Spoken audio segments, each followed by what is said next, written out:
Dans les provinces touchées par la crise humanitaire, l'accès à la santé sexuelle et reproductive demeure un problème, d'où la nécessité d'outiller les sages-femmes pour qu'elles soient en mesure d'apporter une assistance solide aux femmes et aux nouveau-nés, même dans des conditions de crise humanitaire. Le Fonds des Nations Unies pour la population s'y emploie en organisant des formations de remise à niveau dans différentes provinces. Après une solide formation d'une semaine à Kananga, ces sages-femmes de l'espace Kasaï sont à présent bien armées pour apporter une assistance aux femmes et aux nouveau-nés dans des situations de crise humanitaire. Initiée par le Fonds des Nations Unies pour la population, cette session visait à renforcer les capacités d'une trentaine de sages-femmes sur la préparation et la réponse en situation de crise humanitaire afin de réduire la surmortalité et la surmorbidité. Ce nouveau savoir va aider à l'amélioration de la réponse humanitaire. L'enfant est né asphyxié, nous devons la réanimer. On commence par aspirer les mucosités. Dans les provinces touchées par la crise humanitaire, l'accès à la santé sexuelle et de la reproduction demeure un problème.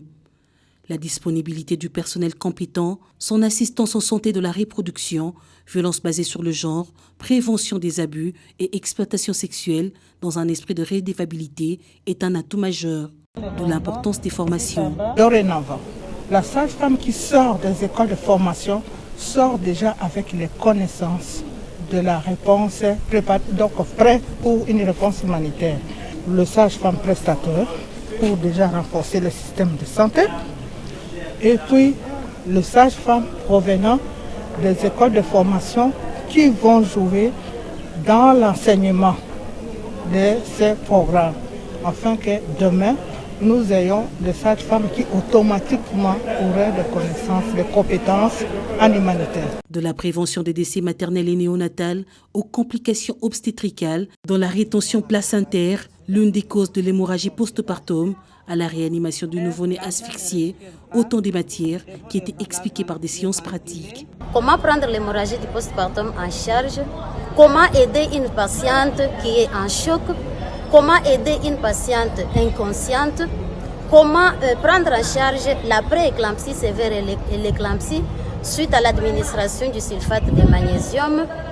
La formation nous est vraiment utile.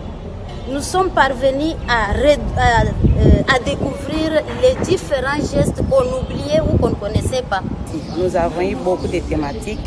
Comment surveiller l'accouchement à l'aide d'une pactogramme. Et ça nous a élevé à capacité. Ces formations vont permettre à ces sages-femmes de se déployer partout où le besoin se fait sentir en mettant en pratique les connaissances acquises pour réduire la mortalité maternelle et infantile accentuée par des crises humanitaires. Ces 30 sages-femmes du Kasaï forment le 3e pôle après les 2 premiers pôles de 61 sages-femmes formées dans le Nord Kivu, le Sud Kivu, l'Ituri, le Maniema. Cap à présent vers le Tanganyika pour le 4e pôle.